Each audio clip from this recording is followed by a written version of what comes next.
señalar que de ninguna manera Perú Posible es un partido que se encuentre con la cabeza agacha, que se encuentre derrotado, que se encuentre en una posición defensiva y mucho menos que esté en proceso de desaparición. A diferencia de otros partidos, Perú Posible es un partido de pueblo, es un partido de masas. Nosotros no somos un partido que esté circunscrito a las zonas de la clase media limeña, ni somos un partido en el cual el componente popular esté ausente. Es todo lo contrario. Perú Posible es un partido que surgió de las masas populares, es un partido que tiene gran sentido de pueblo y es un partido que siempre ha tratado de preocuparse por aquellos que menos tienen. Que hoy en día tengamos unos dirigentes que lamentablemente no se dan cuenta de la importancia que significa estar cerca de las bases, acompañarlas, vivir sus problemas, vivir la situación de abandono en la cual se encuentran, no valorar los esfuerzos de conseguir un local, de conseguir una silla para recibir a los dirigentes, esa es otra cosa. Pero uno de los propósitos fundamentales que me alientan a llegar a las bases, a trabajar con ustedes, a conversar, a ponerme al servicio de la militancia, es que tenemos que recuperar espacios políticos. Y recuperar espacios políticos significa volver a lo que era Perú Posible en sus inicios, pensar primero en nuestra gente. No puede ser que lamentablemente durante los últimos años las personas que más han estado cerca de Perú Posible, las personas que más han estado identificadas con Perú Posible, sean las personas que más se margina en Perú Posible. Esa es una situación que lamentablemente tiene que acabar, porque de lo contrario, ahí sí vamos a ir a una verdadera desaparición. Y eso no significa rebelarse, eso no significa ser una persona que está enfrentada con la cúpula de Perú Posible, eso simplemente significa tener sentido de partido, tener ganas de hacer partido, tener el ánimo de construir un partido, es simplemente eso. Nosotros vemos en forma diaria lo que pasa, por ejemplo, en otras organizaciones políticas como el APRA. Hay enfrentamientos entre el grupo de Mauricio Mulder, que no se puede ver con Jorge del Castillo, y que a su vez no se puede ver con Alan García. Cada uno representa una corriente política al interior del partido. Se dice que Mauricio Mulder es la corriente izquierdista del partido, se dice que Jorge del Castillo es la posición empresarial del partido, y se dice que Alan García es la derecha del partido. Pero sin embargo, a pesar de las discrepancias, cuando tienen que unirse se unen. Todos también somos testigos de lo que acaba de pasar en el PPC. En el PPC ha habido un claro enfrentamiento entre los reformistas contra el grupo que lidera Raúl Castro, que vendría a ser el aparato del partido, un grupo que no quiere mayores cambios. Y siendo respetables las distintas posiciones y estando completamente enfrentados inclusive a nivel de los medios de comunicación, desarrollan un congreso partidario en el cual se discuten las cosas, se dicen las cosas también cara a cara, y al final toman una serie de conclusiones en beneficio del PPC. Entonces, ¿por qué al interior de Perú Posible no podemos tener corrientes que piensan distintos? ¿Por qué si una hermana manifiesta su posición, se intenta separarla del partido o separarla del grupo directivo, en este caso de Villa María del Triunfo, como es el caso de Di? Cuando las posiciones discordantes son válidas en política. Las posiciones discrepantes son parte del juego político. Y uno tiene que asumir con tolerancia la distinción de posiciones que hay entre los diversos militantes. Eso no significa en absoluto que uno esté encontrado. Eso más bien significa de que uno es tolerante, uno es democrático, uno acepta las discrepancias, uno acepta las diversas posiciones, uno está pendiente de lo que piensa cada uno de los miembros del partido, para luego de escuchar a todos, sacar conclusiones en beneficio de la colectividad partidaria. Pero de ninguna manera tenemos que buscar un partido en que todos pensemos igual. Un partido en el cual todo el mundo piensa igual, pues es un partido similar al comunismo en Cuba o en la Unión Soviética, donde nadie puede discrepar. O peor aún, como Corea del Norte, donde si uno discrepa, lo lanzan a los perros para que se lo coman vivo, como sucedió, y no es una exageración. Acá lo que queremos es formar políticos, políticos con capacidad de debate, políticos que entiendan la situación de nuestra localidad, en ese caso de José Gálvez, de Villa María del Triunfo, y como entendedores de la realidad de esta localidad, se permitan ejercer la acción pública para beneficio del propio distrito o de la localidad dentro del distrito. Esa es la política. La política significa entender la problemática de cada una de las cuadras que nos rodean, ver de qué manera puedo solucionarlas y luchar por el poder para que desde el poder nos pongamos al servicio de la colectividad. Ese es el sentido político, servicio. ¿Para qué? Para cambiar las condiciones. ¿De quién? De los que menos tienen, o de los que tienen problemas, o los que tienen angustia por mejorar su situación. Ese es el sentido de la política. Yo decidí hacer política inspirado en los ideales de los grandes hombres que yo veía discutir en la izquierda cuando yo era un niño.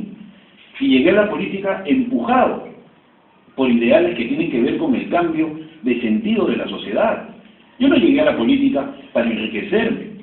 Gracias a Dios, por tener una gran madre, he tenido una educación a pesar de vivir en un barrio muy complicado, como los barrios altos, y he podido salir adelante.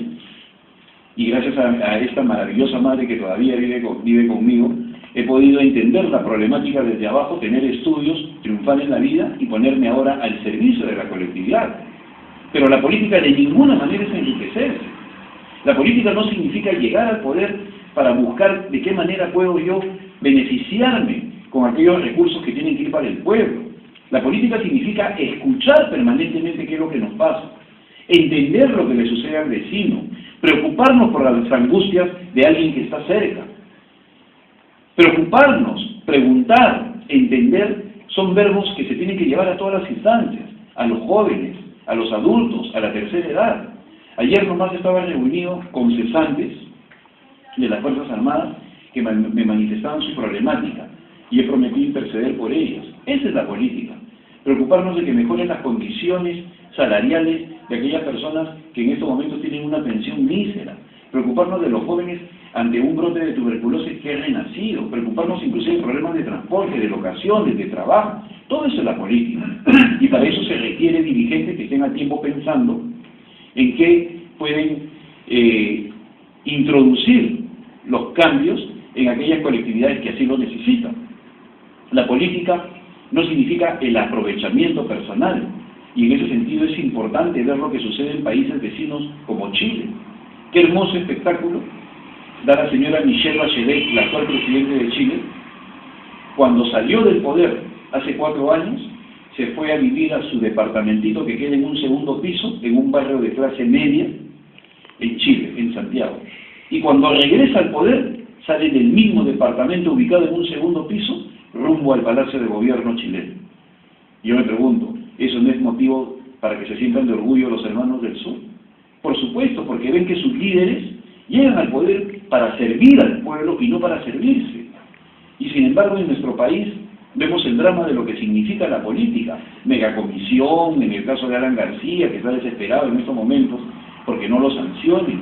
Ese es el nivel de expresidentes que tenemos. Por eso creo yo que es fundamental recuperar el sentido de la política y no caer en una política farandulera como es la que hemos visto en los últimos días, por ejemplo, en boca del señor Yehude Simons, que se permite especular, se permite chismear sobre la posibilidad de que la pareja presidencial, en este caso el señor Ollanta haya tenido un hijo extramarital. ¿Con qué derecho uno convierte un rumor, un chisme, en una situación problemática para el país, cuando la vida privada nos pertenece a cada uno de nosotros? Se ha vuelto a una forma de hacer política completamente anacrónica y perversa, para descalificar al adversario. Y en eso es necesario decirlo, tiene mucha experiencia el APRA. El APRA, desde la época de Aya de la Torre, cultivaba el chisme para descalificar a los adversarios. Y cuando uno utiliza el chisme, utiliza cosas que no se pueden probar con el único objeto de disminuir al adversario, que ese es ladrón, que ese es homosexual, que a ese se le han visto en situaciones extrañas, que ese tiene pareja, que tiene hijos en la calle, etcétera, etcétera. Todo con el afán de destruir al adversario. ¿Pero sobre la base de qué? Del rumor, de la insidia, de la intriga, de la media palabra, de la media verdad. Y hemos visto cómo el señor Yehude Simons, el día de hoy, arrepentido, ha pedido disculpas y en buena hora. Pero esa no es forma de hacer política. La política exige que una persona no solamente sea seria y que tenga conocimiento, sino que como consecuencia de su afán de enseñar al pueblo, como consecuencia de eso, entienda que el político tiene que ser una persona distinta. El político es una persona que tiene que dar permanente ejemplo. ¿Por qué? Porque como es un personaje público, sabe perfectamente que lo están observando todos. Un político no puede permitirse andar en farras. Un político no puede permitirse tener aventuras extramatrimoniales. Un político no puede permitirse ser un corrupto, porque lo está observando el pueblo y sobre todo lo está observando la juventud y los niños y ven en él a un referente, a un ejemplo. Y ese ejemplo, esos referentes, esa visión pública que tiene un personaje político, es algo que antes había. Cualquiera de nosotros que peina canas sabe perfectamente cómo eran los políticos antaños, políticos que admirábamos, políticos que nos ilustraban. Las galerías del Congreso de la República se llenaban para escuchar los grandes debates entre Luis Alberto Sánchez, con Jorge del Prado, con Felipe Osterling, con todos los miembros del Senado o de la Cámara de Diputados que iban y daban. Hoy en día las galerías del Congreso se llenan para los insultos, ya no para la docencia, ya no para la enseñanza, ya no para escuchar y aprender, sino para gritar e insultar. Ese sentido de la política que se ha perdido es el que queremos recuperar para Perú Posible. Nosotros, por ejemplo, en este lugar, ahora que lo conocemos, podríamos establecer reuniones quincenales simplemente para hacer docencia política y que cada uno de nosotros se convierta en una persona que pueda debatir, que pueda expresar su forma de pensar, que pueda decir qué es lo que siente y sobre todo cómo articulamos para convertir al partido en una caja de resonancia de los problemas de la localidad. Porque hoy en día se ha perdido confianza en todos los partidos, porque los partidos ya no representan a la sociedad. Cuando hay quejas de los vecinos no tienen a dónde ir, no saben a quién expresar, quién es el líder. Entonces, ¿qué es lo que sucede? Los partidos pierden representatividad y los líderes sociales, los delegados de la zona, adquieren poder político porque ya nadie confía en los partidos. Entonces, recuperar ese sentido de servicio, recuperar el saber escuchar qué es lo que nos dice el vecino, entender que la función de un político es estudiar su localidad para identificar los problemas y contribuir a su solución, ese debe ser el quehacer de Perú Posible. Perú Posible, siendo un partido de pueblo, no tiene derecho a permanecer indiferente ante los problemas del pueblo. Perú Posible no debe ser un partido que solamente se activa en épocas electorales y utilizamos a los jóvenes para que hagan pintas y a los mayores para que repartan volantes y a la señora para que prepare el cafecito, porque solamente nos acordamos de la militancia en épocas electorales. El partido político tiene que tener vida permanente, escoger entre ustedes mismos a sus líderes y no seguir apostando por terceros. Hay que apostar por gente del mismo Villa María del Triunfo, que se conviertan en líderes de la zona, que se conviertan en nuestros representantes al Congreso, a los regidores. No permitir imposiciones, pero para eso hay que tener casta política. Para eso hay que entender que no tenemos por qué agachar la cabeza. Para eso tenemos que entender que un partido político significa enfrentar sin que se llegue a la violencia. Porque el enfrentamiento, la llamada de atención, el no agachar la cabeza, también son características de los políticos. Un político no debe ser un chicheñó, un político no debe ser una persona que acepta, un político no debe ser una persona sumisa, un político tiene que saber respetar sus derechos y deberes y exigir que se respeten los derechos y deberes. No solamente lo que nosotros tenemos, sino también los que merecen otros. Y para eso se necesita temperamento, porque no se puede ser político si uno no tiene temperamento. Porque imaginen ustedes a un político que llega al poder, que llega a ejercer un cargo como presidente o congresista y es un tetelemec. Pues simplemente, ¿cómo va a ejercer el poder si le tiembla la mano? ¿Cómo va a ejercer el poder si titubea? ¿Cómo va a ejercer el poder si no sabe qué hacer? Entonces es importantísimo que entendamos que el entrenamiento empieza en la base. ¿Y cómo? Exigiendo que se respeten nuestros derechos. Y también entendiendo que la política significa estar permanentemente del lado del pueblo, escuchando sus problemas, planteando soluciones y ejecutándolas. La base de Villa María del Triunfo es una base histórica en Perú Posible. Es una de las primeras bases que se fundó.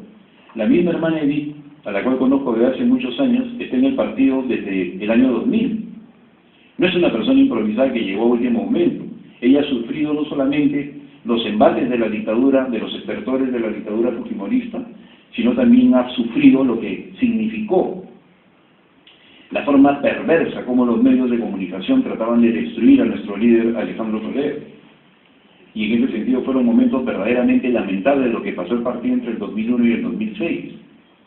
Pero por otro lado también es necesario entender que nuestro partido después del 2001 no ha ganado ninguna elección. El partido no gana nada desde el año 2002. Y cuando digo no gana nada no me refiero a una solitaria alcaldía. Me refiero a lo que significa el partido como agrupación a nivel nacional. ¿Cuántos municipios tenemos en todo el Perú? ¿Cuántos congresistas han quedado en nuestra bancada? ¿Cuántos gobiernos regionales tenemos? Porcentualmente no tenemos nada. Entonces, un partido que no tiene representatividad es un partido que definitivamente está pasando por problemas.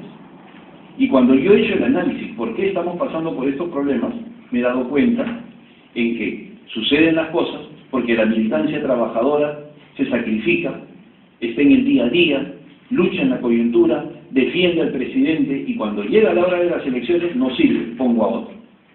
Entonces, ¿de qué vale que durante 4 años, 5 años, la militancia sacrificada haya hecho una labor proselitista, haya estado en las calles, haya defendido al presidente, se haya entregado en cuerpo y alma al partido, haya puesto inclusive de sus propios recursos para que luego le den la espalda? Entonces, es obvio que la militancia se resiente. Por ejemplo, en el distrito de Lima, puede haber un hermano que llega a postular a la alcaldía, trabaja durante 4 años para postular a la alcaldía, recorre las bases durante 4 años, recorre los asentamientos humanos, recorre los sindicatos, toca las fábricas, toca las puertas de las fábricas, hace un trabajo de 4 años, y cuando llegue el momento de elegir a nuestro representante para que postule por el RIMAC, le dicen tú no sé. Y viene otro con su billetón y ese es el que postula. Entonces, ¿qué pasa con la militancia? La militancia dice, ¿yo por qué voy a apoyar a ese señor que llegó al último momento? Y encima viene con sus regidores. Entonces la militancia se resiente y el partido empieza a perder poder. Y he puesto el ejemplo de Lima porque es un ejemplo real. Un hermano que trabaja durante 4 años y luego cuando llega la hora de la verdad le dicen tú no sirves. ¿No? Esta persona porque se necesita logística, se necesita plata. No, señores. Para ganar una elección se necesita mística. Para ganar una elección se necesita temperamento. Para ganar una elección se necesita identidad. Y yo estoy seguro que si las bases se identifican con el que postula, pues se van a entregar en cuerpo y alma. Pero si las bases ven que llega alguien a último momento y ese alguien que llega a último momento ocupa los espacios que uno debería ocupar, pues simplemente las bases tienen todo el derecho del mundo en decir yo por qué voy a apoyar a ese señor. Y eso ha pasado a nivel nacional. A nivel nacional muchos de nuestros grandes cuadros no están ya ahora en el partido, decidieron marcharse, han renunciado. ¿Por qué? Porque no les dan oportunidad. Yo soy testigo que en Perú Posible hay cuadrazos, o habían cuadrazos, que están ocupando hoy día posiciones expectantes, primero o segundo lugar en las encuestas. Pero ¿qué sucede? Se cansaron de esperar. Se cansaron de esperar. Porque cuando llega la hora de la definición, dicen, no, tú no puedes, porque tú no tienes plata, tú no tienes logística. O simplemente llega otro que impone a su candidato. Y nuestros militantes, bien gracias, a un costado, desechados. Entonces el partido se va desarmando. Porque el partido dice, ¿qué méritos hay en que yo me saque el alma por Perú Posible si cuando llega la hora en que puedo expresar mis sentimientos de agradecimiento, de arrojo, de valentía en defender a mi partido y entrar en una línea electoral, cuando quiero entrar en la batalla, me dicen, tú no estás para la batalla, ve. Entonces, ¿para qué trabajé? ¿Para qué hice algo? Y viene el resentimiento, y viene la sana confrontación, y obviamente pasan los resultados que tenemos de que no se gana nada. Inclusive, cuando uno dice, es necesario que nuestros principales cuadros sean los regidores para que de esa manera tengan un ingreso y ese ingreso les pueda permitir hacer política, tampoco. Los regidores tienen que ser los que vienen fuera, ¿no? Porque el señor candidato o la señora candidata quiere a gente de su confianza y no quiere a los cuadros políticos del partido. Entonces los partidos entran en una etapa de descomposición y al entrar en una etapa de descomposición pueden terminar en la desaparición. Porque un partido político no es, de ninguna manera, un partido en el cual llega un grupo de gente en último momento para servir. Un partido es servir a los demás. Y el que hace política tiene sentimiento de servicio a los demás. Y cuando el que hace política consigue la oportunidad de tener un trabajo, lo hace con la intención de tener los recursos para servir a los demás. Y es justo que la militancia apueste por tener un puesto de trabajo, o un hijo, o un familiar, o alguien, porque para eso está haciendo política, para eso está perdiendo su tiempo, entre comillas, para eso está dedicado a la comunidad. Es justo que la recompensa sea brindarles un puesto. ¿Pero qué significa? Cuando la recompensa es más bien todo lo contrario. No reconocer el esfuerzo, más bien castigar el esfuerzo, separar al hermano, calumniar al hermano, marginar al hermano y colocar a otro en lugar del hermano. Pues simplemente viene el desconcierto en el partido. Y la gente no sabe qué hacer. Y la gente no sabe qué pensar. Y la gente dice, ¿qué hago yo en Perú posible? Y algunos, como decía Edith, hasta renuncian. Eso es lo que tenemos que evitar. Y para evitarlo necesitamos una amplia participación de ustedes en conjunto con su dirigencia.